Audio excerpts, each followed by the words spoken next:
Hello everyone. Today on Geoscientists Voices, we are traveling to a region where rapid infrastructure growth meets critical environmental challenges, India. My guest today is a central figure in Indian engineering geophysics, Dr. Sanjay Rana, a gold medalist from the prestigious IIT Roorkee. He is the founder and managing director of Parsan Overseas and the chairman of the Aqua Foundation.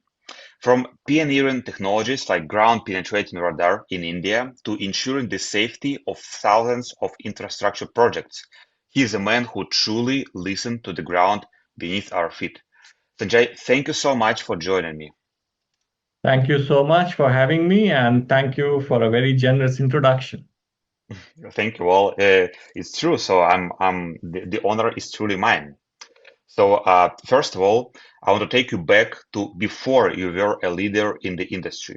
You graduated from IIT Roorkee in 1990 in applied geophysics. Was there a specific moment or a spark during your youth or your studies where you knew for certain that you wanted to dedicate your life to the earth sciences? Well, so I'll call it was a combination of two things primarily.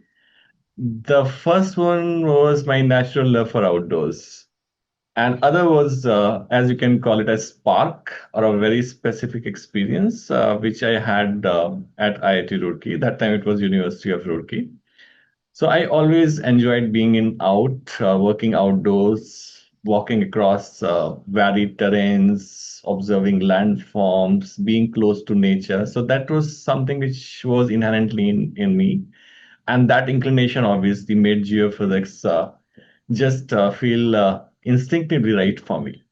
And then while I was very much starting my journey in the field, and we just did some lab field experiment, so to say, it was quite a barren kind of a field, and we took some observations.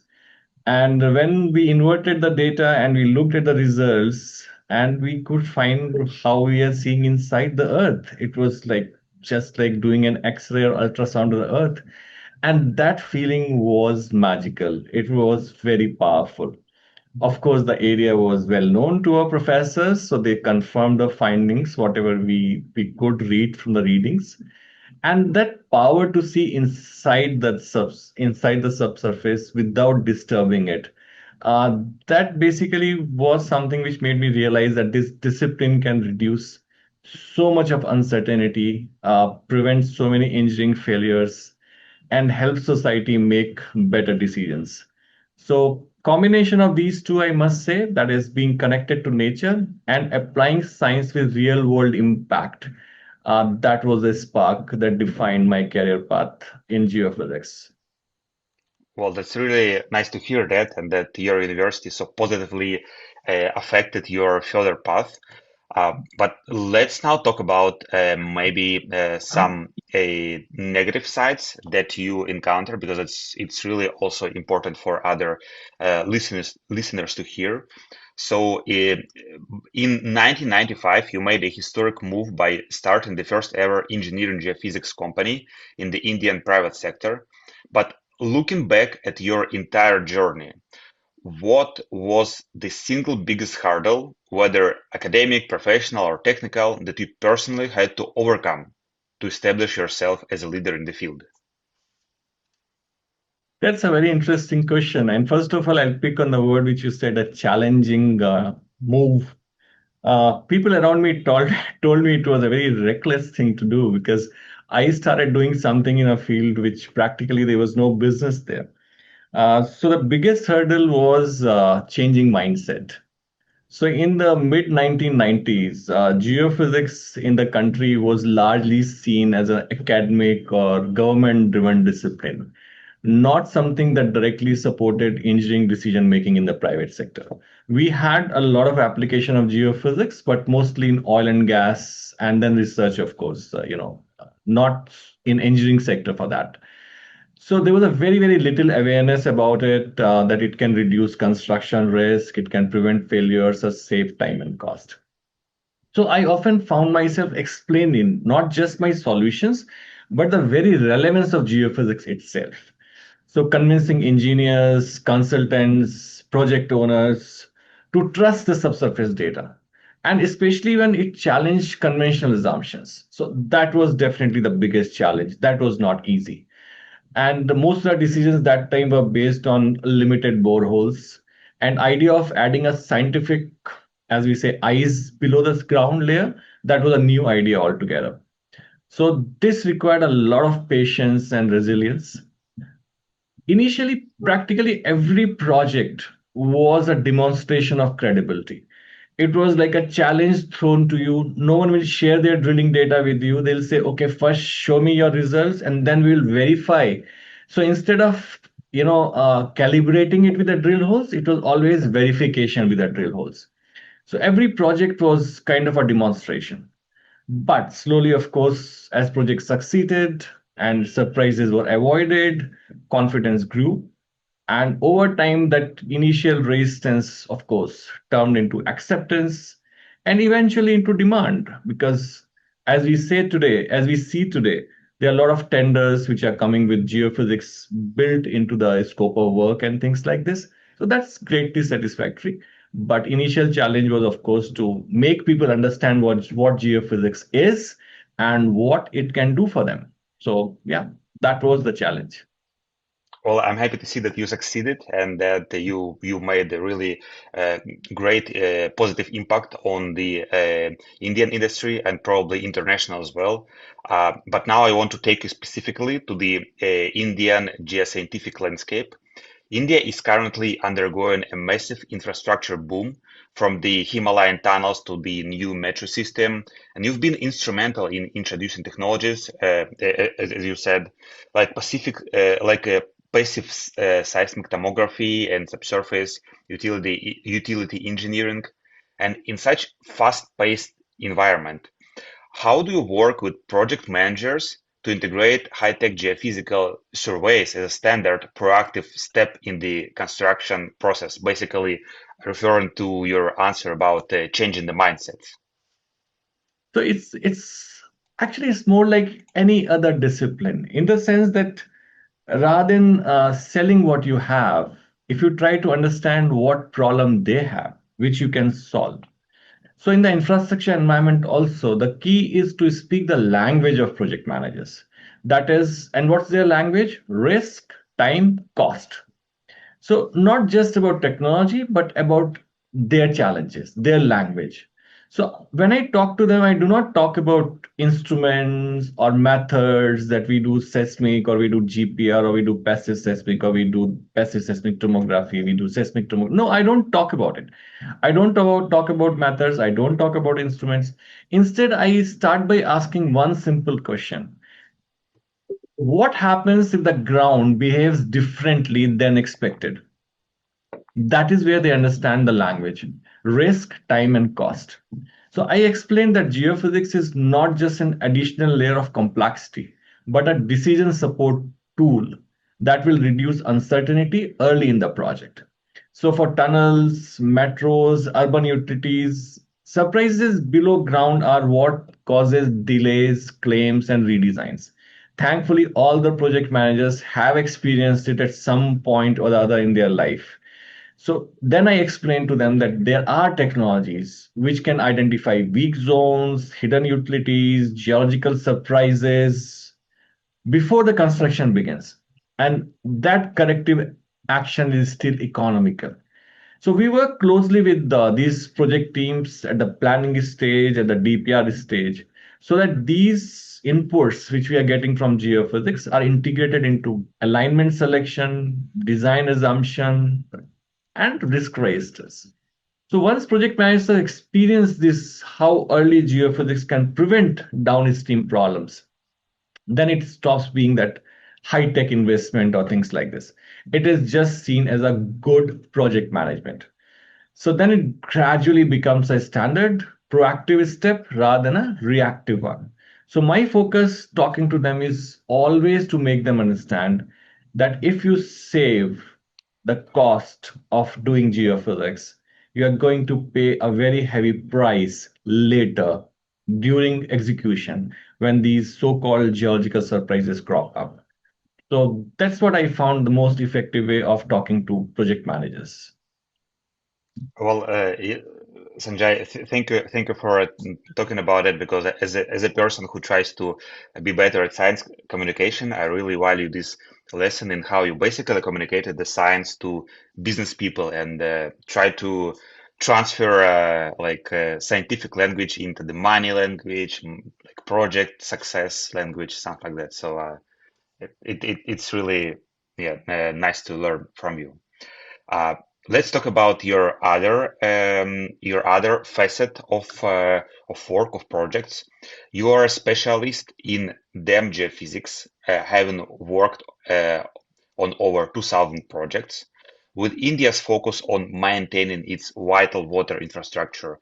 How do you basically utilize non-invasive health checks to ensure dam safety without disrupting the structure, and what makes these geophysical insights so vital for the nation's long-term security?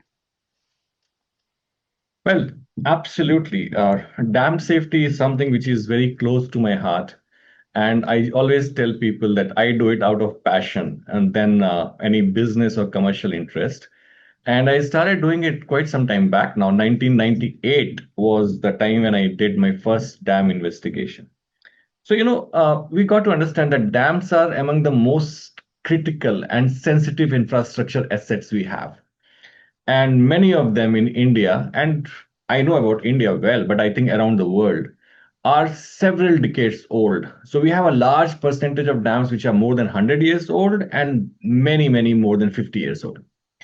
So and the worst or the best part is that in structures like dams, drilling is the last thing which you want to do because it's risky, limited, and simply not feasible. And that's where non-invasive geophysical health checks become extremely valuable. So we use practically 9 to 10 techniques, starting with seismic tomography, electrical registry imaging, streaming potential, ground penetrating radar, MASW, seismic refraction, etc., etc. And using these, we are able to assess the internal condition of the dam foundation, be it embankments, be it abutments, be it concrete or masonry dams, without disturbing the structure at all.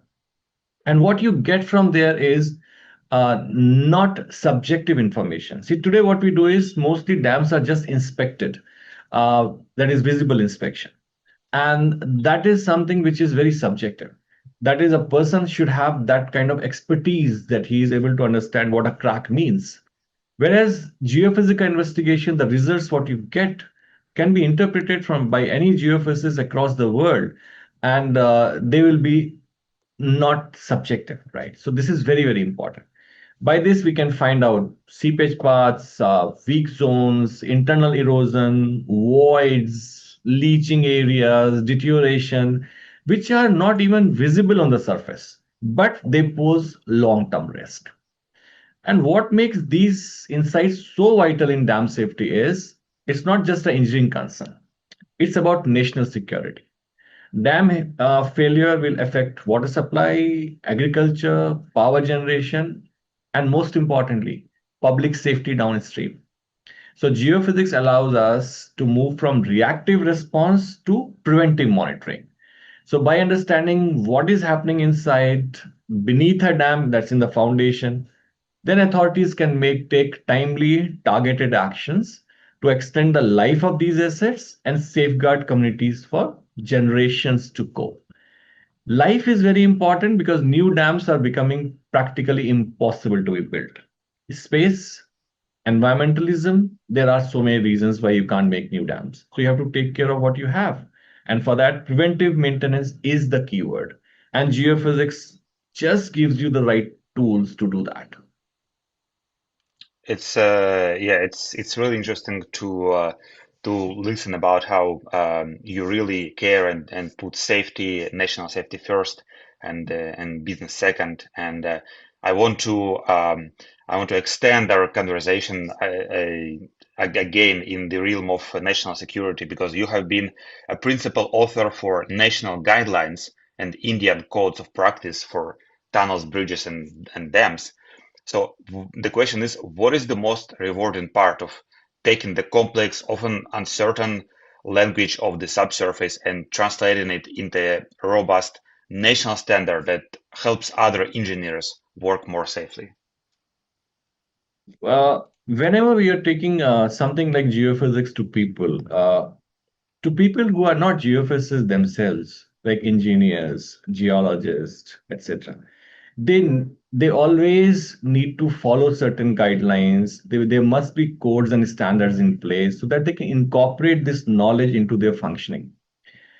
To me, the most rewarding part is knowing that this complex subsurface knowledge is no longer confined to few specialists, but becomes accessible to thousands of these practicing engineers across the country. So the subsurface will always carry uncertainty. There is no doubt about that. So that is a reality we cannot eliminate.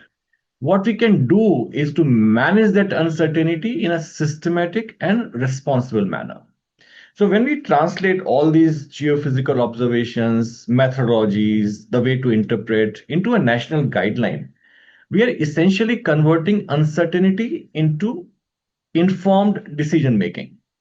So these standards are helping engineers ask the right questions, adopt appropriate investigation strategies, and avoid overconfidence based on limited data.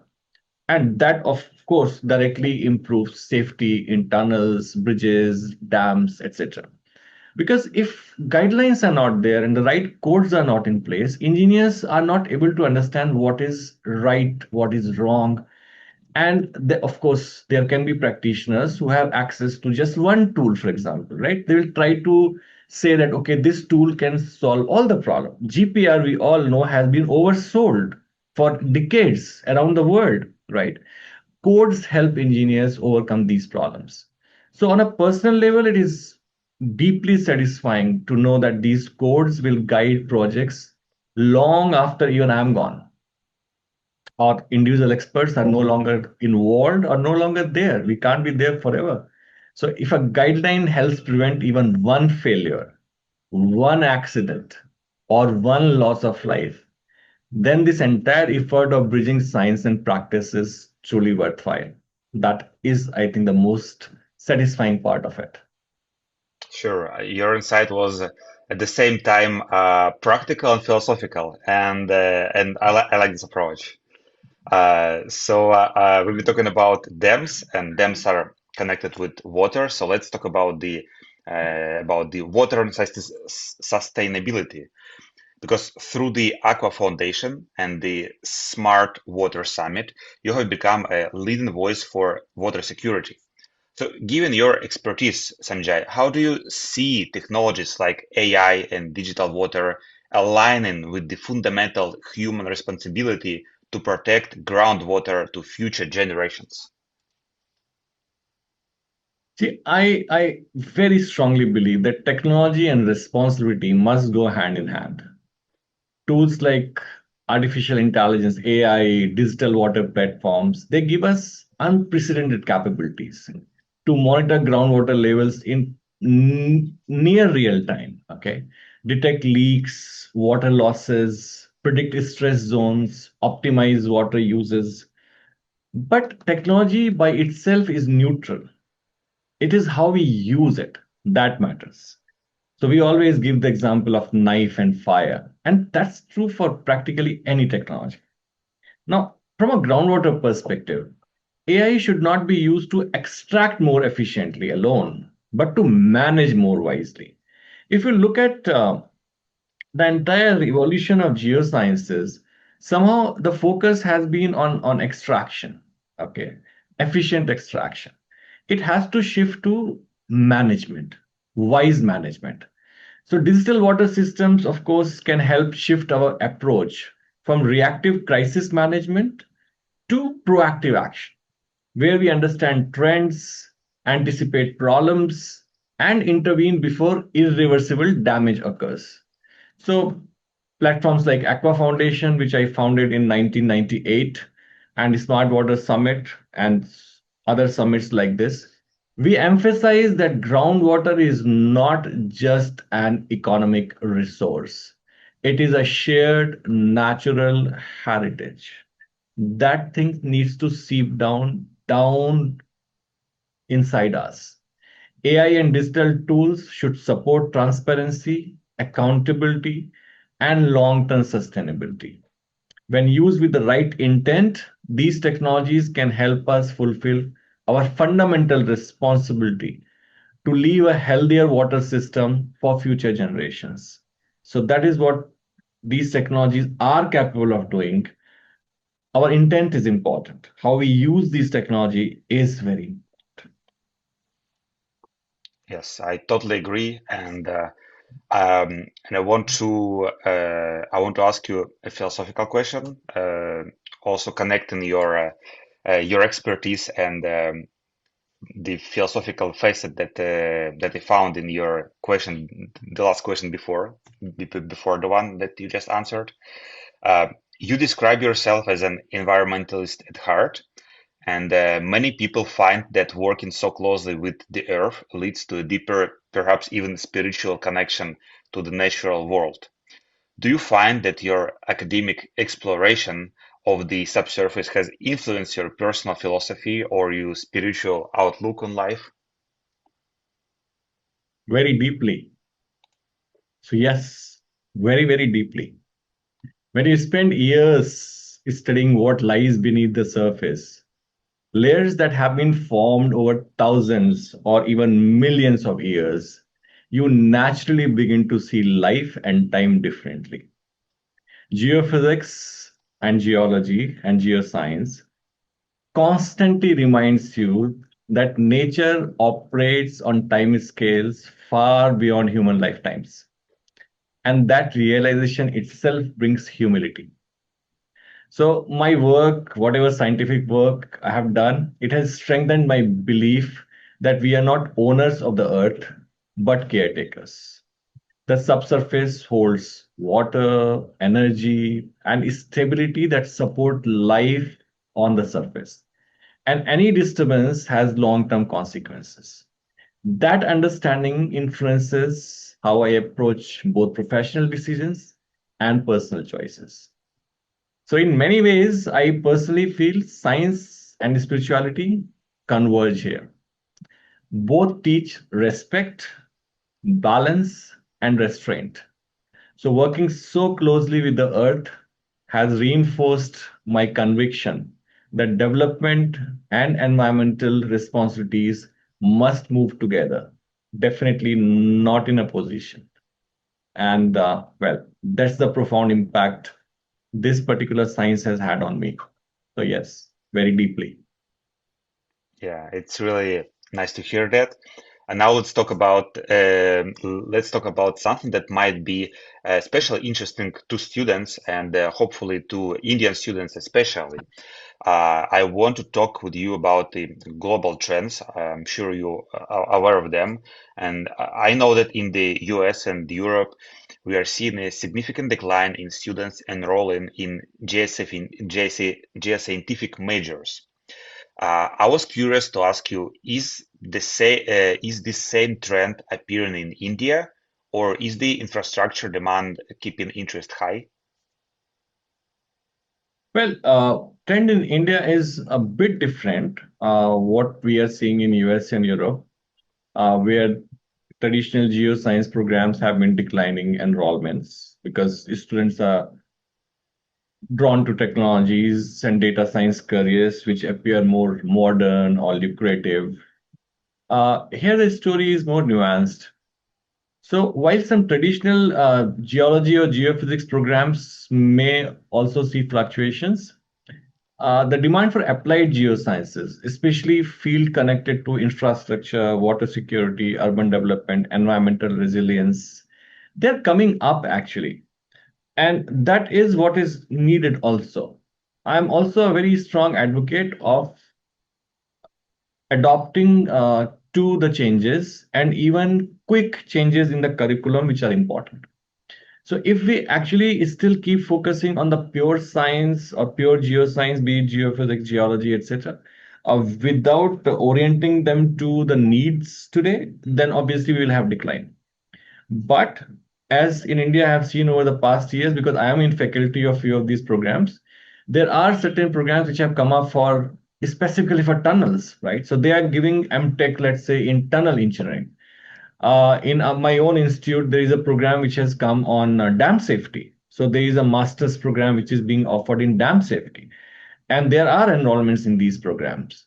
So till the time we are tying geosciences to solving nations' big challenges or humanity's big challenges, their curiosity and engagement will grow, and we will not have any problem.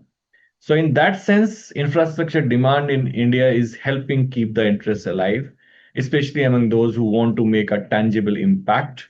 And there are new programs which are coming up. So, yes, it is different from what we are seeing in other countries. So it's really nice to hear that there is a high demand in the majors of connected with our industry. And let me now ask you a question from your position as a faculty of a university. Um, if you were standing in a lecture hall at, let's say, IIT Roorkee today, would you tell a room of unsure graduates that a career in geosciences is just as future-proof and rewarding as one in, let's say, IT, software development, or other popular sectors? Well, to be very, very honest, it's not a hypothetical question. I have stood there in the IIT Roorkee hall and No. told the students exactly the same thing without any hesitation. I would. I would tell them that geoscience is not only future proof, it is increasingly essential. Infrastructure development, water security, climate adaptation, energy transition, disaster resilience. These are the challenges that will define the coming decades. And there is no doubt about that. And geoscience lies at the heart of all of them.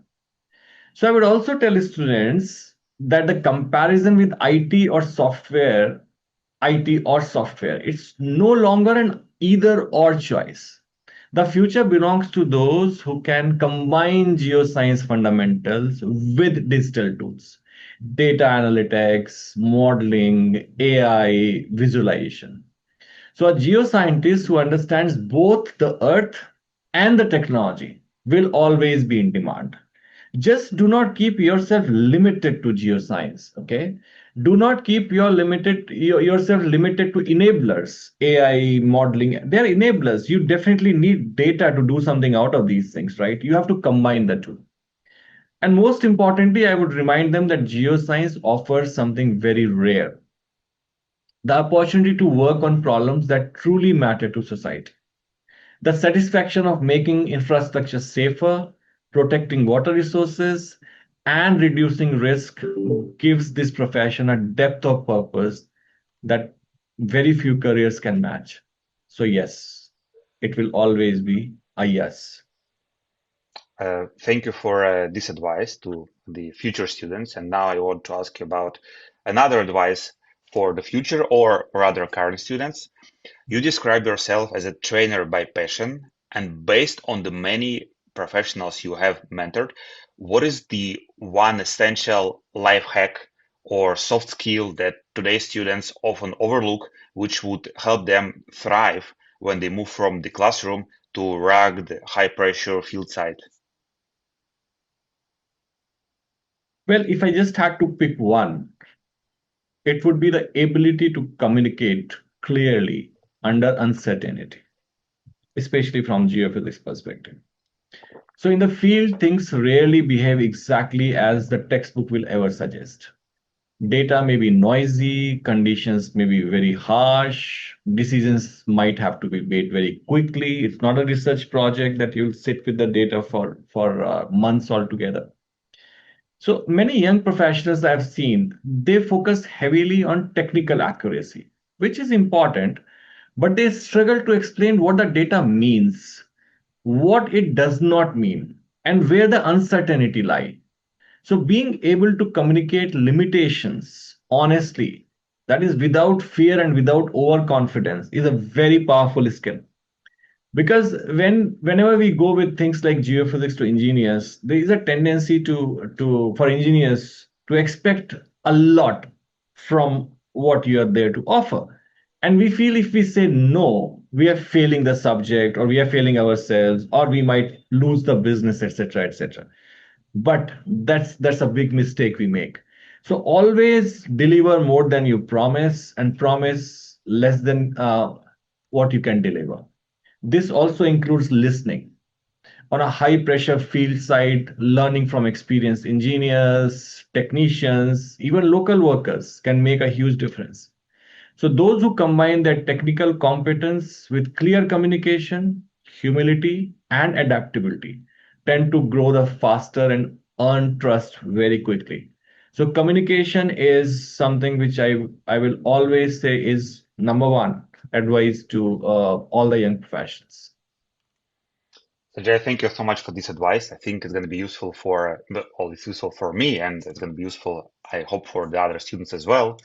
And on a practical note, many students would like to know what the day-to-day reality of a managing director looks like. So can you describe, please, your typical daily routine? Do you start with the morning coffee and emails, or are you still diving into the seismic logs and data yourself?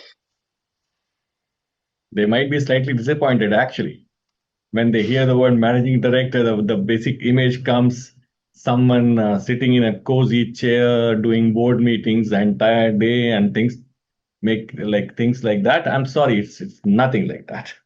So yeah, for me it's a mix. Of course, my day starts generally with a tea which I make for myself, some yoga, meditation, some exercises, and then yeah, I do something which people say you should not be doing. I check my emails right in the morning, try to plan a day a little early, and but I'm not too much of a meeting person, so I do not like to have too many frequent meetings, etc. I generally have one or two meetings in the day with my top management, just understand if they're having any problem. I have an open door policy. Anyone can come at any point if they have an issue. So that way I don't need to conduct these called formal structured meetings, so to say.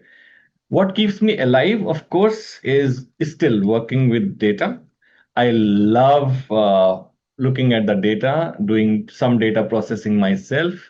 Invariably, I involve myself in random QC of whatever is going out as reports from the office. So, yes, being in a technical field, and I personally believe that leadership in a technical field carries the responsibility of remaining technically relevant.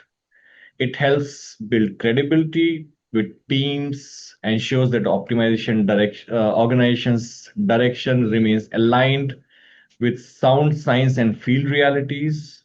We need to keep ourselves updated. I kind of have a mission to introduce something new every couple of years. I try to bring the best technology from wherever it exists. So yes, so typical day is not like a typical managing director. It is 25% managing director, 75% a geophysicist. So that's how I spend my day.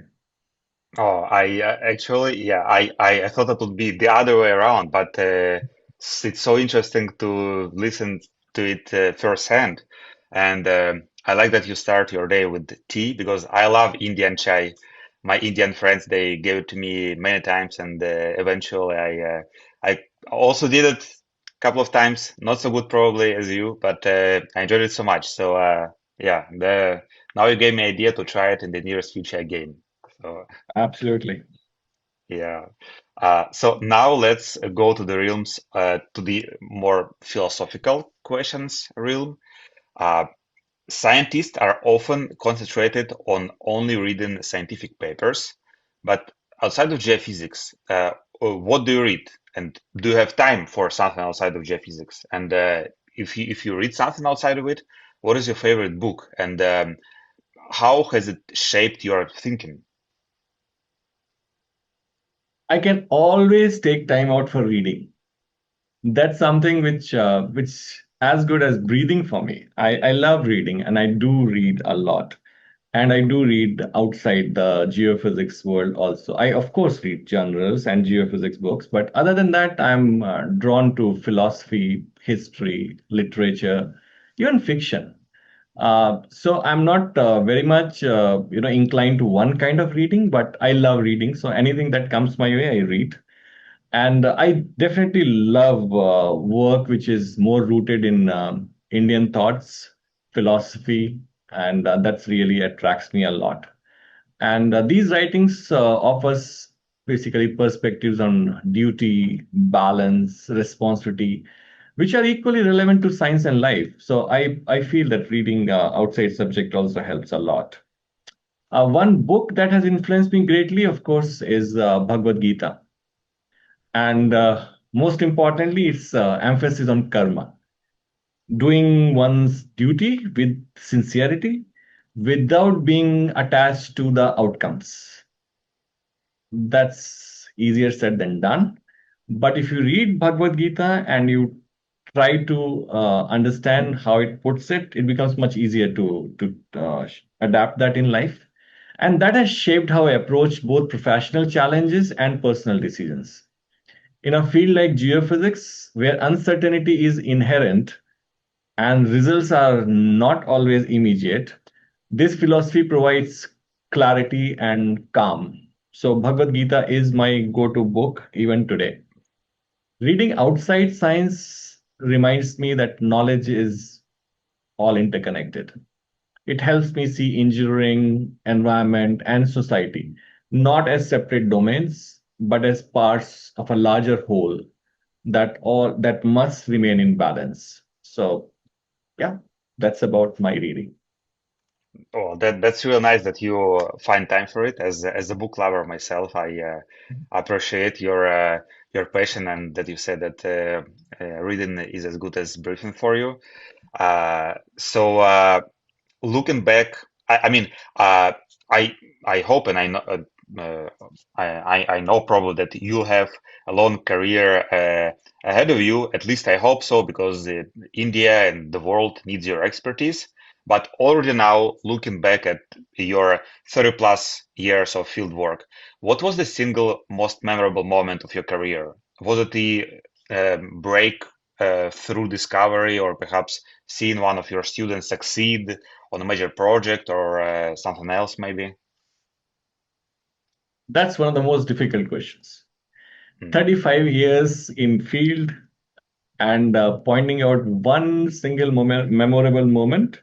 But whenever I talk about field, definitely there is a moment which remains very special for me. So we were in Afghanistan, and we were the first international delegation to land there after the war kind of ended in 2001. And we went to Herat province, and then we were going all over in different districts doing field work. And our time was limited, obviously, so we'll try to do maximum work there in the day. But they had this culture that whichever district we were going for field work, the district commander will host us for lunch. And it was not just a lunch, it was a feast. So there will be at least 50, 60 people, elaborate arrangement, and the entire thing will take around 2 to 3 hours. So I, as a team leader, found it a wastage of time. And I said, no, we are not used to these kind of lunches. We have working lunches, so we won't waste time like this. So next day, I said, no, this is not happening. The district commander came to me, and what he said was that you are here to give us water, and water is life for us. If we don't get water, we'll die. It was all through a translator. But hosting our guest is something which is so important for us that if we don't do it properly, we again will die. And we will prefer to die without water than dying without hosting you properly. That gave me a big lesson that how important it is to understand the local sentiments, the local culture, and act accordingly. And not act just professionally that we have to finish this much of work so we can't have lunch. So that was a big teaching for me quite early in my days that always remained with me. So, yeah, that's the moment which is very memorable for me. Well, that was totally unexpected and like really inspiring. So thank you for this insight. Um, And let's talk more about the philosophical facet of geosciences. If you could travel back in time to witness one geological event in the history of the Indian subcontinent, which event would you choose and why? That's actually a simple one. Coming from India, it's a simple one. That's I would choose to witness the collision of Indian tectonic plate with the Eurasian plate. That single event fundamentally shaped the entire Indian subcontinent because it has given rise to Himalayas, one of the most dramatic mountain systems on Earth. So, what fascinates me in that this event is that it's not just ancient history; it is still ongoing. So, it's not over. Himalayas, of course, continue to rise, and stresses generated by this collision influence seismic activity across the region even today. So, seeing this moment of collision would offer extraordinary insight into the forces that shaped our geology, India's geology, climate patterns, river systems, and even human settlement. So, as a geophysicist, witnessing such an event would be like watching the Earth write its own history in real time. So, that's the moment I'll choose. Wow, yeah, it's really interesting. I probably would agree with you, and that would be one of the events in the entire planet's history that I would also witness. Uh, but now let's come from what has been in the past to what is happening now.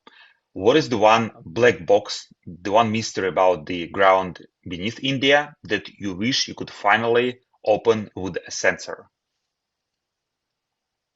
So if I had to choose one, it would be these deep concealed fault systems beneath India, and especially beneath India's densely populated regions, because these structures are often buried, inactive for a very long period, invisible to conventional investigation, and yet they control seismic behavior in very significant way. So if we could truly image these deep networks under cities, river basins, and critical infrastructures, it would transform how we assess seismic risk, plan urban expansion, and design long life infrastructure. So today we rely on indirect indicators and the historical records of seismicity, etc., which are often incomplete. So opening this black box will be with, of course, a reliable sensor, which magically I wish I have. It would allow us to move from probabilistic assumptions to far more informed science-based planning. So it would be one of the most powerful contributions geophysics could make to public safety and national resilience. So yes, that is the black box I would really like to open. Yes. So I really wish that you would do that and contribute a lot to it um, and benefit from this huge discovery yourself as well. Uh, and finally, looking at the next generation of researchers worldwide, in just one single word, how do you describe the future of the geosciences? Indispensable. That is a word that comes to mind, especially with the next generation of researchers worldwide. Whatever work is being done, the way they are solving problems. Today, what we see as optional, that is, we do it not mandatorily, but optionally. The way things are going, I see future as indispensable because we are also grappling with the climate change, water security, infrastructure safety, sustainable development, and there is simply no way forward without deeply understanding the ground beneath our feet. And that's why I firmly believe that in one word, if I have to say future, it's indispensable. Jay, thank you so much for this answer. I totally agree with you. And and thank you so much for your interview. Your work is vital for understanding and building the future of the region and international as well. and I really appreciate your time and your huge contribution to the geosciences. Thank you so much. It has been a pleasure talking to you. And I hope we all take this dialogue forward, not only for benefit of geosciences, but for benefit of humanity in general. Thank you so much.